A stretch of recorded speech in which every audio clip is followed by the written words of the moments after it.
Yes, selamat siang. Assalamualaikum warahmatullahi wabarakatuh. Bentar ya, saya setting dulu beberapa hal.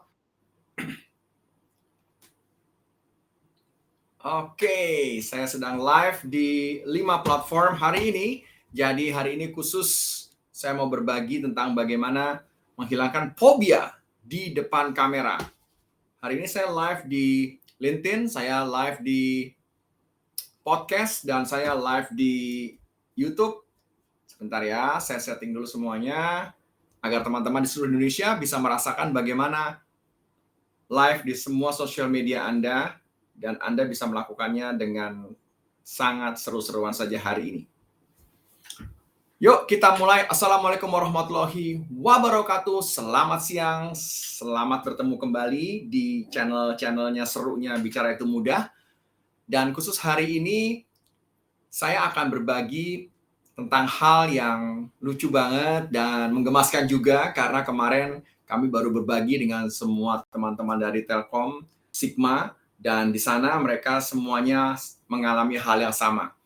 Untuk yang belum pernah melihat saya live, hari ini kalian akan melihat saya live, khususnya teman-teman yang masih struggling terhadap ilmu bicara. Jadi kalau teman-teman melihat mata saya kemana-mana, itu lebih dikarenakan saya sedang berada di 6 gadget, dan saya mau berbagi ilmu hari ini mengenai bagaimana sih bicara, bagaimana Anda bisa melakukannya dengan seru, dan terutama bagaimana menghilangkan fobia di depan kamera.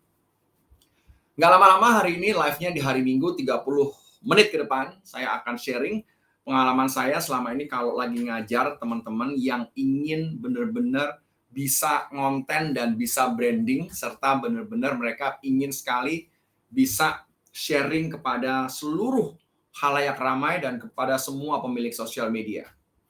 Faktanya dulu, ya.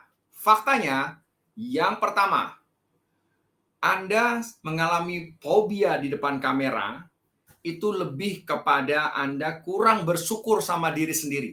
Ulangi. Jadi boleh kalian sambil tulis nih, kalau teman-teman yang hari ini lagi nggak kemana-mana, mager, pengen lihat bagaimana saya bicara tanpa filler. Pertama itu kebanyakan adalah orang-orang kita, khususnya orang Indonesia, itu kebanyakan suka tidak menghargai dirinya sendiri. Jadi belum apa-apa, sudah bilang Anda tidak ganteng, Anda tidak cantik, Anda kurang pantas, Anda kurang semua. Jadi Anda mengedepankan yang namanya kurangnya Anda, bukan lebihnya Anda. Itu penyakit yang pertama, faktanya. Terus fakta yang kedua adalah, seperti biasa, Anda bingung kalau udah di depan kamera itu gimana? Mau gaya-gaya orang nggak waras, atau gaya-gaya orang waras, atau gaya-gaya orang ngobrol biasa, atau gaya-gaya sebagai pembicara-pembicara kayak di TEDx gitu, atau teman-teman pengen kayak pembicara-pembicara yang udah wow kayak di TV. Anda bingung nih, bagaimana ya saya menentukan sikap saya di depan kamera gitu ya. Jadi yang pertama tadi, di samping Anda sudah selalu orang-orang kita itu mendiskreditkan dirinya, nggak ganteng, nggak cantik, padahal mata ada di tempatnya, padahal lubang hidung ada dua, padahal senyumannya nggak ada yang jelek. Terus yang kedua, Anda suka bingung nih, gimana caranya saya bisa membuat yang namanya keseruan live di depan fobia kamera ini benar-benar bisa hilang gitu. Terus yang ketiga nih, yang saya mau sharing sama teman-teman, kenapa Anda ada fobia di depan kamera, itu lebih kepada selain tadi yang pertama Anda kurang bersyukur dan selalu melihatnya negatif di diri Anda nggak bisa ini, Anda jelek lah, Anda ganteng lah, Anda inilah, Anda itulah. Yang kedua, Anda selalu tidak tahu gimana mulainya di depan kamera, apakah saya harus jaim, apakah saya harus kayak pembicara di depan TV, apakah saya harus lakukannya seperti diri saya sendiri. Nah, yang ketiga nih yang paling utama. Yang ketiga adalah Anda tidak mempunyai yang namanya skill untuk bicara. Jadi ini adalah terbesarnya selama saya berbagi hampir 4 tahun ini di depan ribuan orang, di depan ratusan perusahaan, bahwa kalau Anda nggak punya skill-nya bicara, ulangi ya, Anda nggak punya skill-nya bicara, maka Anda akan mengalami yang namanya fobia di depan kamera itu dahsyat dan kusut serta luar biasa sulitnya. Luar biasa sulit itu yang seperti sering saya temuin ya, teman-teman tuh kalau lagi pengen untuk konten, kalau teman misalnya pengen untuk bicara, pengen untuk berbagi, pengen untuk branding itu suka susah di depan kamera, susah sekali. Bisa take berkali-kali, bisa ambil berkali-kali, dan yang paling parah adalah Anda bisa mengganggu orang di sekitar kiri dan kanan Anda. Jadi teman-teman, yang namanya fobia di depan kamera itu adalah sebuah skill. Ulangi ya, fobia di depan kamera itu adalah sebuah skill yang bisa membuat teman-teman benar-benar bisa berbagi ke semua hal, ke semua tempat, ke semua channel di sosial media Anda. Jadi, khususnya nomor 3 ini, saya mau berbagi nih. Karena ini adalah salah satu yang bisa membuat Anda nggak fobia lagi di depan kamera. Jadi, fakta yang keempat, sebelum saya masuk ke kontennya, fakta yang keempat yang saya amati adalah, teman-teman pasti handphonenya keren-keren, teman-teman pasti luar biasa banget iniannya, luar biasa banget kuotanya dan speednya, dan yang paling seru lagi teman-teman pasti luar biasa sekali yang namanya gadgetnya, cuman yang nggak luar biasa adalah kemampuan bicaranya. Jadi ada 4 hal dulu nih secara fakta yang saya mau share kenapa orang jadi fobia di depan kamera. Kalau orang udah fobia depan kamera, kerugiannya dulu yang saya mau kasih tahu. Yang pertama, kerugian yang pertama adalah Anda tidak akan pernah bisa melakukan branding, posting konten secara spontan. Itu udah pasti. Itu udah pasti. Terus yang kedua, ketika Anda diminta misalnya hari itu misalnya Anda lagi ada interview atau mau diinterview orang, tiba-tiba Anda sedang diminta dadakan oleh atasan Anda, oleh customer Anda diminta dadakan untuk sharing, untuk bicara, terus Anda nggak punya kemampuan buat melakukannya di depan kamera, udah pasti akan gagal total. Udah pasti akan gagal total. Terus kerugian yang ketiga, Anda ketika punya spot-spot bagus di seluruh Indonesia ini, maka Anda hanya terbiasa untuk ngambil gambarnya dari luar, terus foto-foto doang, sementara Anda sendiri nggak pernah berani untuk melakukan yang namanya bicara di depan kamera. Perhatiin deh. Nih, saya perhatiin nih semua ya, teman-teman di TikTok, teman-teman di LinkedIn, teman-teman di Facebook, di YouTube, di Instagram, dan semua sosial media yang kalian punya. Perhatiin, kalau orang nggak bisa bicaranya, maka di depan kamera dia lebih aman adalah ngambil gambar orang lain. Terus dia ngomong sendiri dari balik gambarnya. Lo perhatiin deh. Malah kadang-kadang yang membuat saya tuh suka geleng-geleng kepala adalah, udahlah Anda bukan ahlinya investigasi, udahlah bukan Anda ahlinya hukum, udahlah Anda nggak pernah makan sekolahan yang berbau hukum, Anda membahas sesuatu yang menurut gue lucu banget bahwa lu bukan ahlinya dan lu membahasnya gitu. Nah, menghilangkan fobia di depan kamera, nih gue tips rahasianya, gue kasih tahu tipsnya, gue mau sharing sama lu edukasinya, agar teman-teman nih yang handphonenya bagus, kemudian gadgetnya keren, sinyalnya kuat, terus wajahnya lagi belum dihajar gravitasi, kemudian teman-teman yang saat ini ya, minggu siang ini ya, lo cuman mager-mager doang, scroll-scroll belanjaan orang, lo gibah, lo cuman riak. Semoga lo denger hari ini gue berbagi siang-siang, gak usah pakai jadwal, cuman pengen ngelemasin gue punya otot bicara dan punya lidah agar gue tetap nggak pakai filler bicaranya. Gue kasih tips ringan spill bagaimana Anda menghilangkan fobia di depan kamera. Udah siap nih? Pertanyaan gue yang pertama adalah, gimana sih Mas Ikrar menghilangkan fobia di depan kamera? Ya otomatis tips gue yang pertama adalah, kamera itu bukan musuh Anda. Ya. Ulangi ya, nomor 1 nih, kamera itu bukan musuh lo. Jadi kalau Anda sekarang terbiasa menggunakan kamera handphonenya hanya ngeliatin dari luar begini, kiri dan kanan gitu ya. Balik kameranya, liatin wajah Anda, liatin wajah Anda. Nah di sana sama aja hukumnya, itu adalah sebuah kamera yang teman-teman harusnya bisa melakukannya dengan sangat mudah seperti Anda suka yang ngerekam yang di luar sana yang Andanya nggak ada. Jadi tips yang pertama adalah taruh di kepala Anda bahwa kamera itu bukan musuh Anda. Terus yang kedua nih, kuasai strukturnya kalau lagi di depan kamera. Ulangi, kuasai strukturnya kalau lagi di depan kamera. Pernah ada peserta murid ikut kelas saya, baru ikut kelas saya, belum juga ngapa-ngapain, belum bayar, belum segala macam, udah nanya, Mas Ikrar, kalau saya ikut kelas Mas Ikrar, sekali ikut kelas Mas Ikrar, bisa kayak Mas Ikrar nggak? Gapenya ngomongnya. Gini ya, Badrun, mendingan ambil duit lo balik ya, terus lu bertapa deh sana. Nggak ada, gue ulangin lagi semua yang dengerin gue siang ini. Nggak ada orang yang bisa bicara kalau Anda nggak ngerti pertama ilmunya, terus yang kedua Anda nggak punya mentor, terus yang paling parah adalah udah punya ilmunya, punya mentornya, Anda yang ketiga nggak pernah melakukannya. Simpel ya. Anda nggak pernah melakukannya. Jadi kalau Anda nggak pernah melakukannya, terus Anda pengen bisa, ya nggak bisa lah, nggak bisa. Nggak bisa untuk semua nih, semua teman-teman gue yang hari ini lagi ngeliat gue live di 5-6 sosial media, gue cuma mau ngasih tahu sama lo bahwa fobia di depan kamera itu pada dasar umumnya adalah Anda tidak bisa bicaranya. Ulangi ya, Anda tidak tahu struktur bicaranya. Aduh, gue pengen ketawa kayak ini, kayak penyihir. Oleh karena itu, kuasai ilmu bicaranya, jok-jok. Nah, bagaimana nih Mas Ikrar? Emang menjamin bahwa kalau kita nguasain ilmu bicara, itu jadi kita nggak fobia depan kamera? Menjamin tetap enggak. Hanya mengurangi ya faktor kegagalan Anda untuk bicara sekali take di depan kamera. Jadi kalau Anda liatin hari ini video-video saya, suka streaming di mana-mana, suka sharing video 1 menit, itu kan saya kan udah melakukannya bertahun-tahun. 3.000-an video short dalam 1 tahun. Ente kira-kira ente? Nah, kalau Anda sendiri hari ini ya, ini bisa kasih tahu nih, bulan Januari udah selesai kan? Ini bulan Januari udah selesai ya, Januari udah selesai. Terus sebentar lagi bulan Februari udah mau selesai.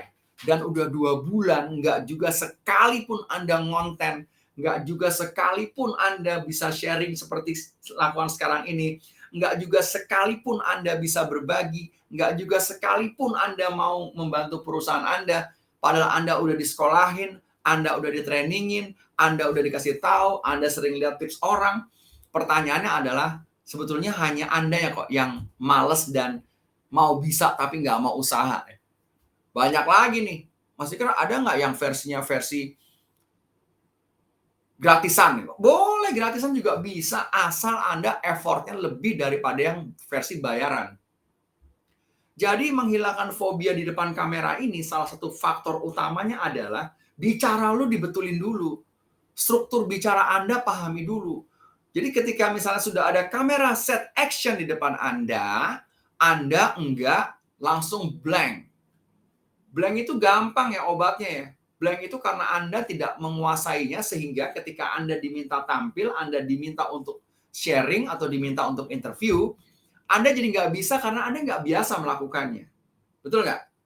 Nah, sebelum gue kasih tau lagi tips sampai ke 10, siang ini gue mau ngabarin bahwa besok Bicara Itu Mudah akan berangkat ke Surabaya.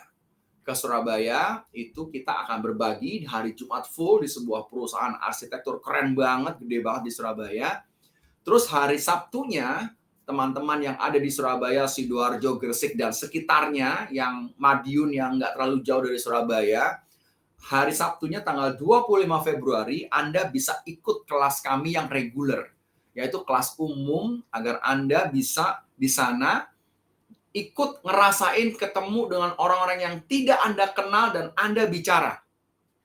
Ulangi ya, kalau Anda duitnya kau mendang-mending, duitnya nggak ngelontor banyak banget dan duitnya segitu-segitu aja, Anda pengen bisa ikutan bicara, Anda bisa ikutan kelas kita yang kelas ekonomi reguler selama 4 jam di hari Sabtu 25 Februari di Surabaya. Untuk Jakarta, gue akan ngadakan lagi di hari Minggu 5 Maret. Catat nih, hari Minggu 5 Maret di Menteng. Oke, jadi teman-teman Minggu 5 Maret di Menteng. Nah, untuk seluruh teman-teman saya yang ada di seluruh Indonesia, kalau Anda tahu Anda perlu ilmu bicara, bilang sama bos Anda, datangkan saya, datangkan Bicara Itu Mudah deal harganya, kita berangkat. Udah nggak ada lagi edisi hari ini untuk ngajarin orang pinter selalu edisi yang gratisan. Nggak bisa lagi. Karena umumnya murid-murid yang edisi gratisan dan mental gratisan tidak menganggap serius kehebatan ilmu bicara. Sorry, saya nggak mau buang-buang waktu dengan ngajarin orang-orang yang bermental cuman sekedarnya aja. Nggak bisa. Hubungin saya di 0817 660 1453. 0817 660 1453. Gue balik lagi sekarang tips yang ketiga. Bagaimana hilangkan fobia di depan kamera.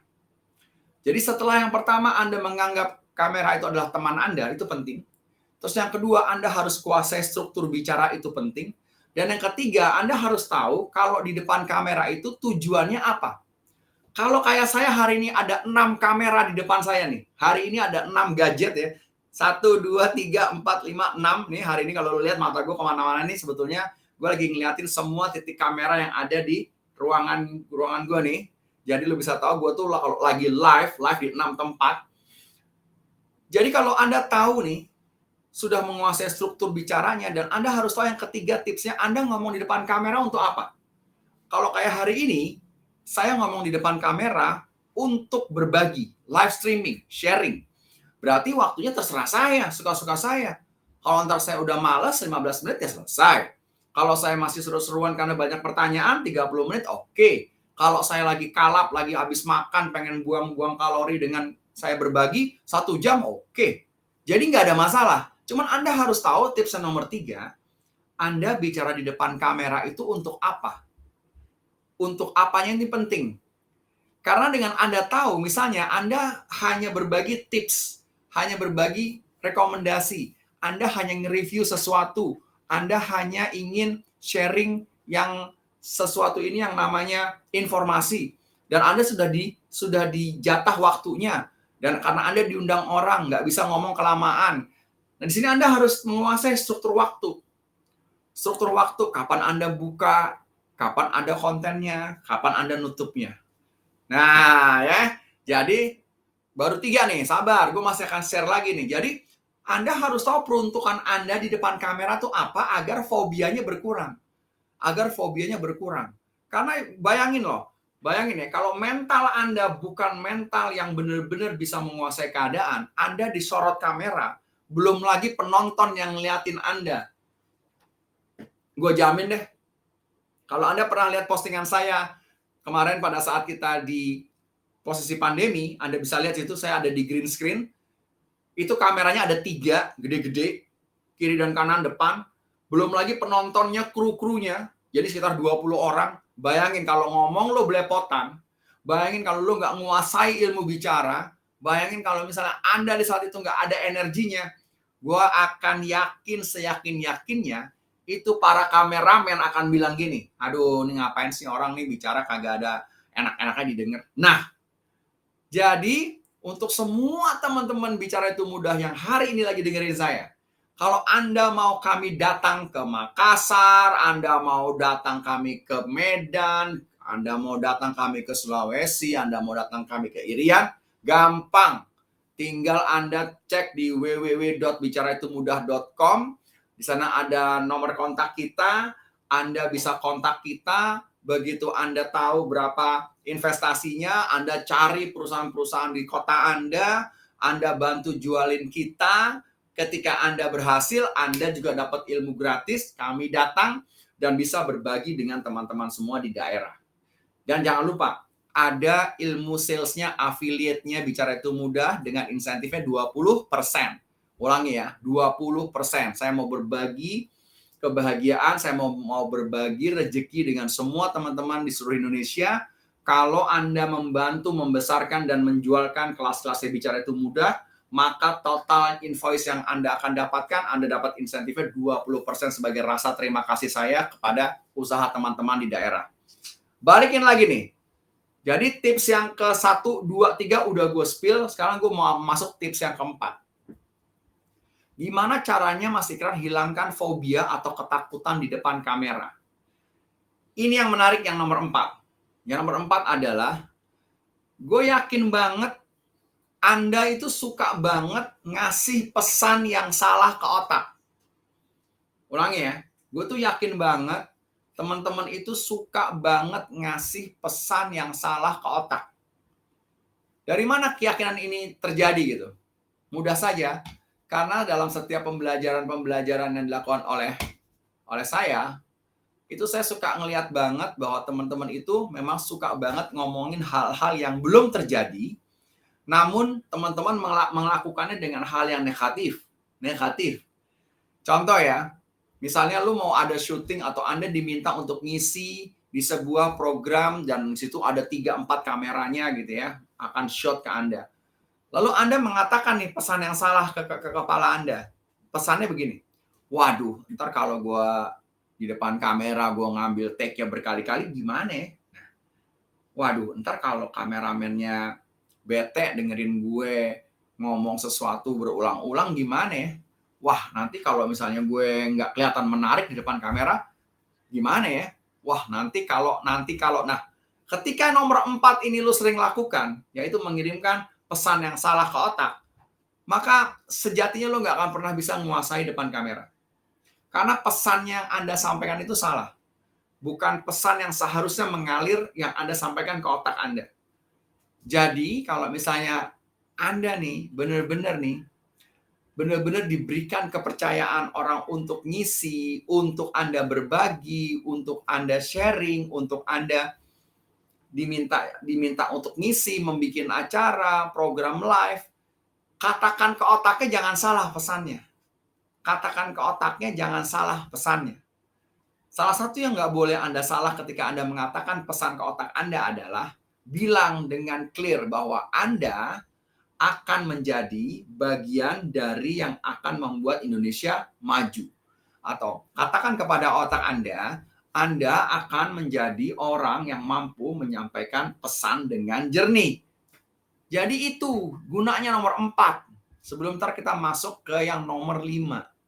Sebelum kita nanti masuk yang ke nomor 5, gimana ya hilangkan fobia masker di depan kamera? Jadi kalau Anda dari tadi dengerin saya live streaming nih, Anda lihat deh cara saya bicara, nggak pakai skrip ya. Ini saya kasih teman-teman nih, saya lagi ngomong hari ini nih, udah dadakan kayak lo bikin telur dadar, nggak pakai skrip. Karena saya sudah menguasai ilmu bicara dan kosakata saya sudah banyak sekali di otak saya. Pertanyaannya, kalau ada dari Anda mau belajar sama saya, kemudian Anda nanya, Mas Ikrar bisa nggak belajar sehari sama Mas Ikrar, terus ngomongnya bisa lancar kayak Mas Ikrar? Kadang-kadang gue pengen jawab sambil marah, gue tahu itu dosa. Kadang-kadang gue pengen nggak jawab, tapi gue kasihan lihat lo gitu ya. Cuman kadang-kadang orang kita suka nggak menghargai prosesnya.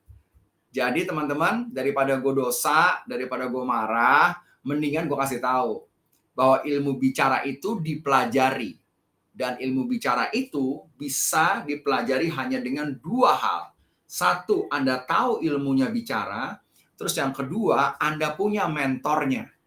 Nah, lalu selanjutnya, Anda kalau sudah tahu ilmu bicara, nanti di depan kamera tuh Anda tinggal kamera set action.